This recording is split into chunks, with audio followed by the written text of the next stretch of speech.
Hello दोस्तों, आपका हमारे चैनल प्रियंका शॉर्ट में स्वागत है। ऐसी कहानी सुनने के लिए हमारे चैनल को सब्सक्राइब करें। ईमानदार चोर। सूरज एक बहुत ही गरीब व्यक्ति था उसको घर में उसकी पत्नी और दो छोटे छोटे बच्चे थे।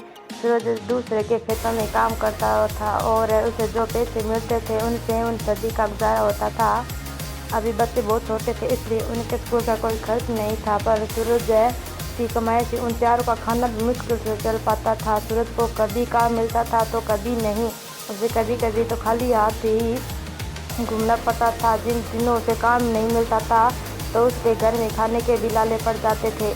सूरज अपनी पत्नी से कहता है, 3-4 दिनों से काम की तलाश में इधर उधर घूम रहा हूँ लेकिन कोई काम मिलता ही नहीं। कुछ दिनों से अगर ऐसे चलता रहा तो हमारे घर में खाने कैसे बनेगा। सूरज की पत्नी कहती है, आप चिंता ना करें, अगर कुछ और दिन काम नहीं मिला तब भी हमारे दिन कट जाएंगे। सूरज, आजकल काम का बहुत अकाल पड़ा हुआ है, मजदूर काफ़ी ज़्यादा और काम बहुत कम, इसलिए काम का मिलना भी काफ़ी मुश्किल हो गया है। न जाने मुझे कब काम मिलेगा। बच्चे भी बड़े हो रहे हैं, मेरे पास उनके खाने पीने का भी पक्का इंतजाम नहीं है। इस तरह सूरज रोज़ाना घर से काम की तलाश में निकल जाता था। उस पर उसे कोई काम नहीं मिलता था। सूरज की बेटी गुड़िया का जन्मदिन आने वाला था। वह रोज़ अपनी माँ से कहती, मम्मी याद है ना, अब मेरा जन्मदिन आने वाला है, इस बार पिताजी मुझे नई फ्रॉक ला कर देंगे, उन्होंने मुझसे वादा किया है। गुड़िया की माँ गुड़िया को दिलासा देते हुए कहती है, हाँ बेटिया। वह अपनी बेटी को समझा देती है लेकिन मन ही मन काफ़ी चिंतित हो जाती है। काम ना मिलने की वजह से घर में खाने के भी लाले पड़े हुए थे तो गुड़िया की फ्रॉक कहाँ से आती। शाम को सूरज हारा थका हुआ घर वापस लौटता है। सूरज की पत्नी, क्या हुआ, आज कोई काम मिला क्या। सूरज, नहीं, आज भी दिन भर धक्के खाता रहा और कोई काम नहीं मिला। मेरे साथ और भी कई मजदूर भाई खाली हाथ घूम रहे हैं, पता नहीं कब काम मिलेगा। सूरज की पत्नी, आपको जल्द से जल्द काम ढूंढना पड़ेगा वरना खाने पीने के लाले तो पड़ेंगे ही। गुड़िया अलग से नाराज हो जाएगी। गुड़िया मुझसे कहती है कि उसे उसके जन्मदिन पर नई फ्रॉक चाहिए। अगर काम नहीं मिला तो पैसे कहाँ से आएंगे और पैसे नहीं आए तो फ्रॉक कहाँ से आएगी। सूरज, मैं भी दिन रात इसी चिंता में रहता हूँ, पर क्या करूँ। अगर कल कोई काम नहीं मिला तो अपनी जान पहचान के किसी आदमी से कुछ पैसे उधार ले लूँगा, पर गुड़िया को उसके जन्मदिन पर फ्रॉक जरूर दिलाऊँगा। वह कितनी आस लगा बैठी है मुझसे, मैं उससे दिलदास नहीं कर सकता। अगले दिन सूरज सुबह से ही काम की तलाश में निकल जाता है। दिन भर धक्के खाने के बाद भी उसे काम नहीं मिलता तो वह निराश होकर शाम को घर लौट आता है। गुड़िया का जन्मदिन पास आ रहा था और सूरज को यह चिंता सता रही थी कि उसके पास नई फ्रॉक के लिए पैसे कहाँ से आएंगे। सूरज अपने एक दोस्त से कुछ पैसे उधार मांगता है, भाई क्या कुछ दिनों के लिए कुछ पैसे उधार मिल सकते हैं, कुछ ही दिनों में मैं आपके पैसे वापस लौटा दूंगा।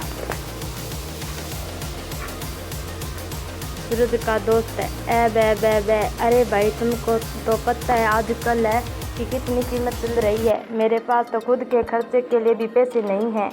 इस तरह सूरज 2-3 लोगों से पैसे मांगने की कोशिश करता है लेकिन कोई उसे पैसे नहीं देता।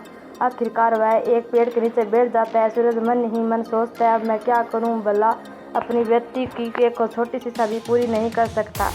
मैंने पूरी कोशिश करके देख ली लेकिन कुछ भी काम नहीं आया, लेकिन मैं अपनी बेटी की इच्छा जरूर पूरी करूँगा, चाहे इसके लिए मुझे चोरी ही क्यों न करनी पड़े।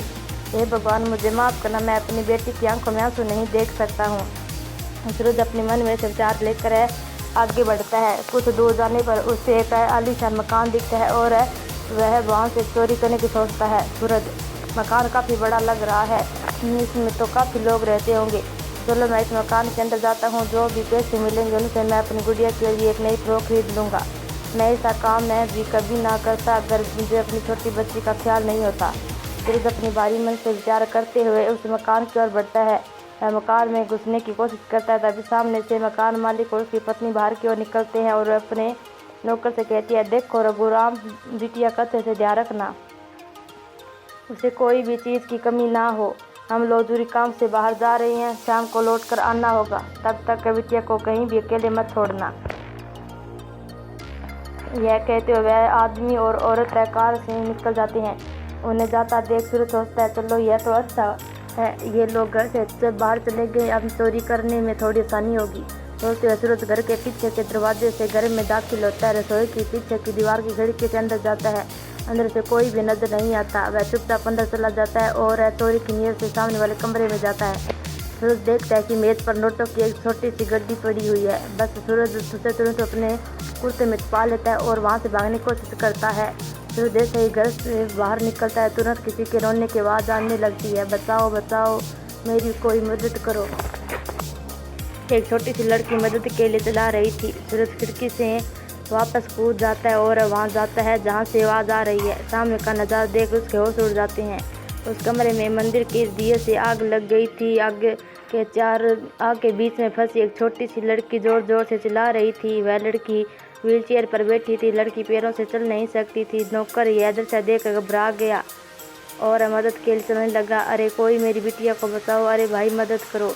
नौकर की हिम्मत नहीं हुई कि वह जलती हुई आग में कूद कर अपाहिज लड़की की मदद कर सके। सूरज उस समय सब कुछ भूल गया कि वो वहाँ चोरी के लिए आया था।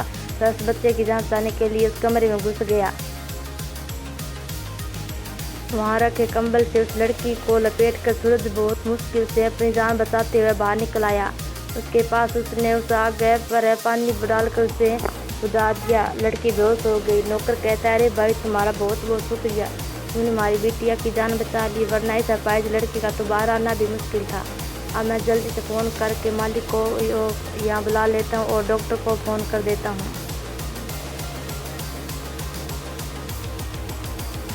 नौकर तुरंत डॉक्टर को और अपने मालिक को फ़ोन करता है। कुछ ही मिनटों में घर का मालिक यानी कि लड़की के माता पिता वहाँ पहुँच जाते हैं। डॉक्टर तुरंत आकर उस लड़की को देखते हैं और कहते हैं, देखो घबराने की कोई बात नहीं, बच्ची बिल्कुल ठीक है, बस घबराहट की वजह से बेहोश हो गई है। मैंने कुछ दवाइयाँ दे दी है, अगर कुछ देर बाद सब कुछ ठीक हो जाएगा, पर अगर थोड़ी देर और हो जाती तो बच्ची के साथ कुछ भी गलत हो सकता था। उस घर के मालिक सूरज का शुक्रिया अदा करते हैं। घर का मालिक, तुमने मेरी बेटी की जान बचाकर हम पर बहुत बड़ा एहसान किया है। तुम हमारे लिए एक भगवान की तरह आई हो, परंतु तुम यहाँ आई कैसे?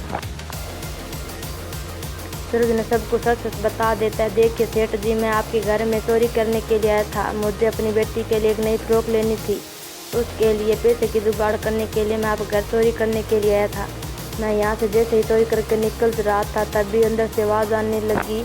मैंने जलती हुई आग में उस व्यक्ति को देखा तो मैं तो पूरी तरह घबरा गया और उसे बचाने के लिए आग में कूद पड़ा। अपने बच्चे के प्यार में आकर मैंने यह गलत काम किया। आप चाहे तो मुझे पुलिस में दे सकते हैं। घर का मालिक, देखो तुम दिल के बहुत अच्छे इंसान हो। तुम हो तो चोरी करने आए थे, परंतु मेरी बेटी को मुसीबत में देखकर खुद मुसीबत में फंस मेरी बेटी की जान बचाई।